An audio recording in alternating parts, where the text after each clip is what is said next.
अस्सलाम वालेकुम वरहमतुल्लाहि वबरकातुहू। देश भर के मुस्लिम रहनुमा और दानिशवरान की मीटिंग शुरू हो चुकी है कॉन्स्टिट्यूशन क्लब ऑफ इंडिया में। मैं इस वक्त मौजूद हूँ कॉन्स्टिट्यूशन क्लब ऑफ इंडिया में और पिछले एक हफ़्ते से लगातार आप ये ख़बरें सुन रहे हैं कि 24 जुलाई को देश भर के उलमा, दानिशवरान और रहनुमा कॉन्स्टिट्यूशन क्लब ऑफ इंडिया में जमा होंगे। बंद कमरे की मीटिंग होगी और मुसलमानों के जो मसाइल हैं, मुसलमानों के जो इश्यूज़ हैं, उन पर कोई ना कोई फ़ैसला लिया जाएगा। ख़ास तौर पर मॉब लिंचिंग का इशू है, SIR का इशू है, मुसलमानों की शहरियत छीनने का मसला है, मस्जिदों को डेमोलिश करने का मामला है, मदरसों के ख़िलाफ़ लगातार एक्शन लिए जा रहे हैं। सरहदी इलाक़ों में जो मुसलमान रहते हैं लगातार उनके ख़िलाफ़ क्रैकडाउन जारी है। गुजरात के हालात बहुत ज़्यादा ख़राब हो चुके हैं।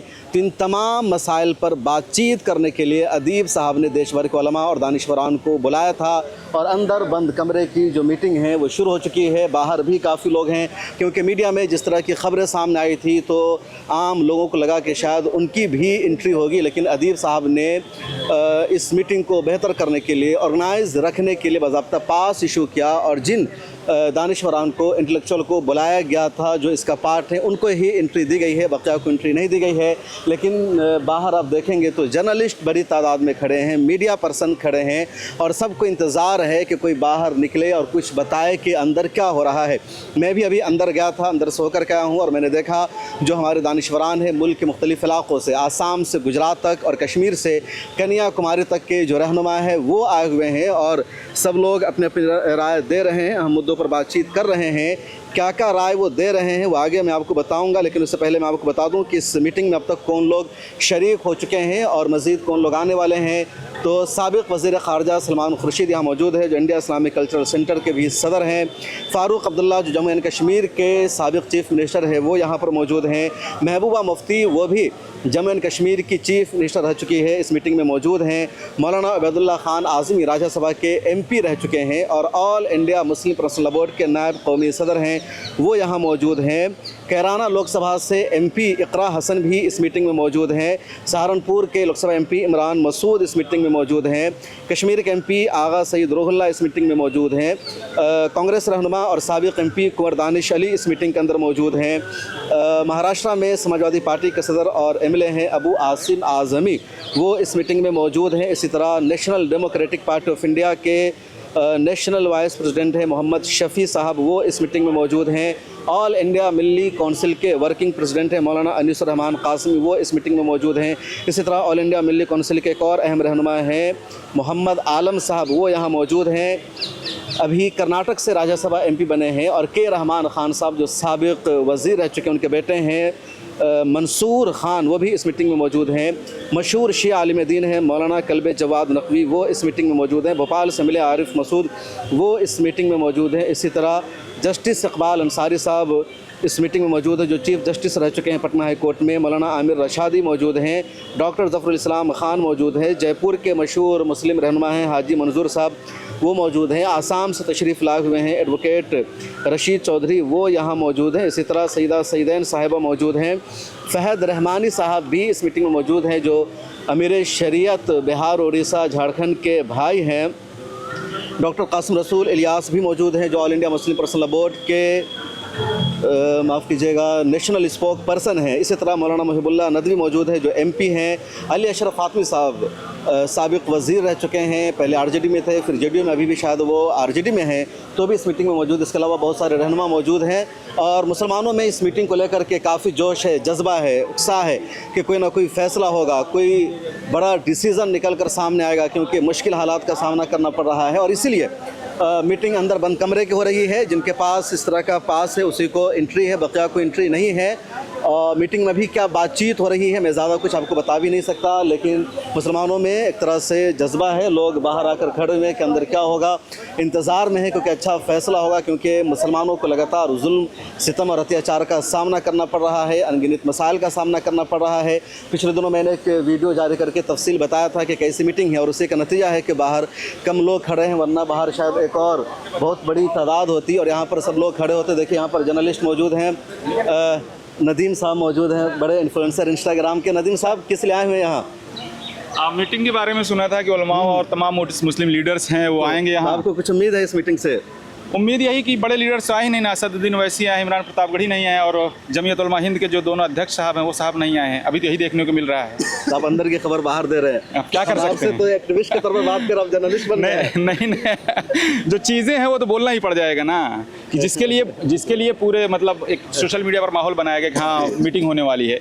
जब मेन ही लोग नहीं है तो मीटिंग किस बात की हाँ होगी? बिल्कुल, एक बड़ी बात नदीम भाई ने इसकी तरफ इशारा किया। मौलाना अरशद मदनी साहब यहाँ मौजूद नहीं है, उनको बुलाया गया था।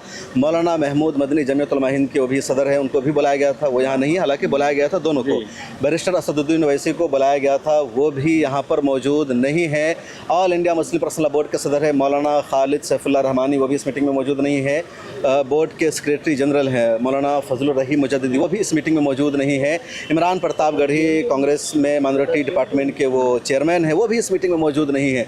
तो जो बड़े चेहरे हैं जिनको देश सुनना चाह रहा था, जिनकी मौजूदगी मीटिंग को अहम बनाती है, वो लोग नहीं आए। अब क्यों नहीं आए हैं ये वजह तो वही बता सकते हैं। इनकी तरफ से बुलाया गया था, कोशिश की गई थी कि तमाम रहनुमा एक प्लेटफॉर्म पर आए, फैसला करें कश्मीर से कन्याकुमारी तक, आसाम से गुजरात तक। जब मुसलमानों के वजूद का मसला है जी, हर जगह मॉब लिंचिंग हो रही, मस्जिद तोड़ी जा रही, मज़ार तोड़े जा रहे हैं, मदरसों के लड़कों को मारा जा रहा है, मदरसों पर बुलडोज़र हो रहा है, क्या एक मीटिंग भी सही से नहीं कर सकते? किस लिए लीडर बनते हैं ये?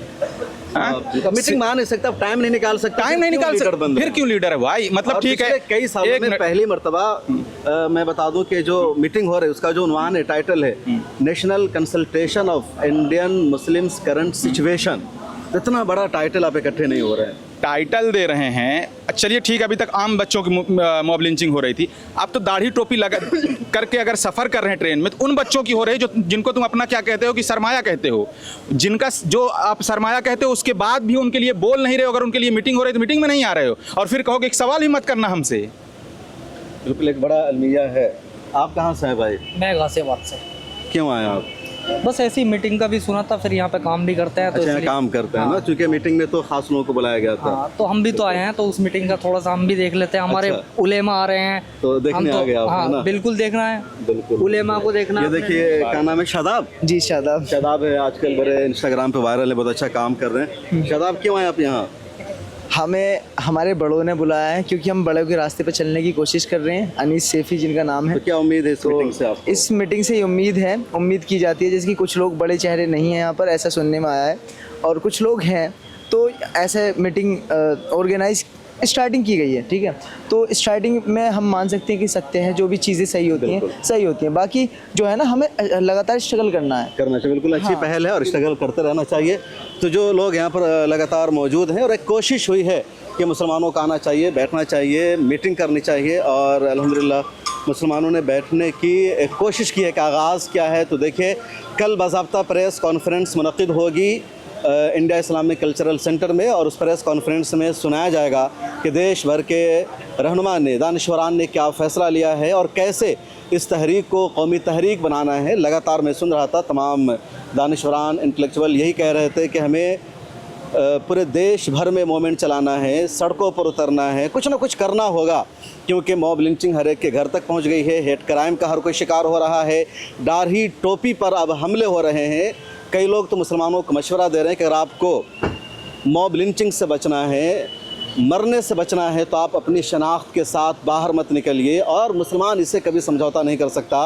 मैंने कई मरतबा बताया कि जब हिंदुस्तान की आज़ादी हुई थी, जब देश की तकसीम हुई थी, तो मुसलमानों ने रिजर्वेशन की मांग को नज़रअंदाज कर दिया, दूसरे मुतलबात को मुसलमानों ने नज़रअंदाज कर दिया। लेकिन मुसलमानों ने कहा था कि हमें इस्लामी शनाख्त के साथ, अपने वजूद के साथ रहना है, और मुसलमान सब कुछ बर्दाश्त कर सकता है, मुस्लिम पर्सनल लॉ पर अटैक बर्दाश्त नहीं कर सकता। इस्लामी पहचान और शनाख्त से मुसलमान समझौता नहीं कर सकता।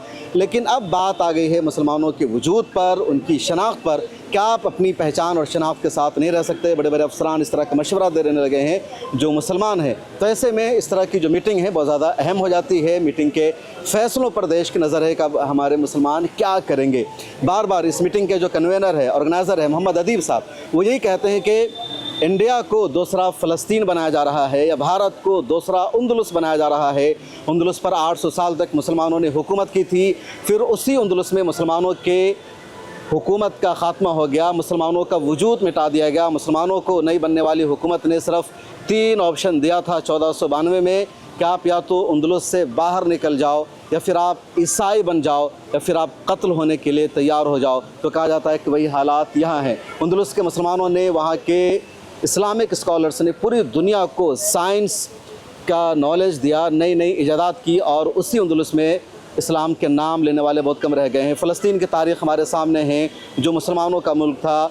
1500 साल तक मुसलमानों ने वहाँ हुकूमत की। वहाँ बाहर के जूज़ ने, यहूदियों ने आकर के अपनी हुकूमत बना ली। मुसलमानों को वहाँ से बाहर निकाल दिया गया, और फ़लस्तीन के तकरीबन 80% इलाक़ों पर यहूदी काबिज़ हो चुके हैं। मुसलमानों के पास सिर्फ 15 से 20% इलाका बचा है, और उस पर भी मुसलमानों की आज़ादाना हुकूमत नहीं है। तो बार बार कहा जाता है कि यहाँ के हालात भी ऐसे होने वाले हैं। 30 करोड़ मुसलमानों के वजूद का मसला है, और इस लड़ाई को कैसे लड़ना है, कैसे स्ट्रगल करना है। कई मरतबा मुसलमानों को लगता है कि दूसरे हमारी लड़ाई आकर लड़ेंगे। कभी मुसलमानों को लगता है कांग्रेस लड़ाई आकर लड़ रही है, कभी मुसलमानों को लगता है आरजेडी लड़ रही है, कभी समाजवादी, कभी कोई और। लेकिन ख़ुद मुसलमान अपनी लड़ाई कब लड़ेंगे, ख़ुद मुसलमान अपने मसाइल को कब उठाएंगे, ये बहुत बड़ा इशू है। और मुझे लगता है कि आज की मीटिंग में कुछ अहम फैसला होगा।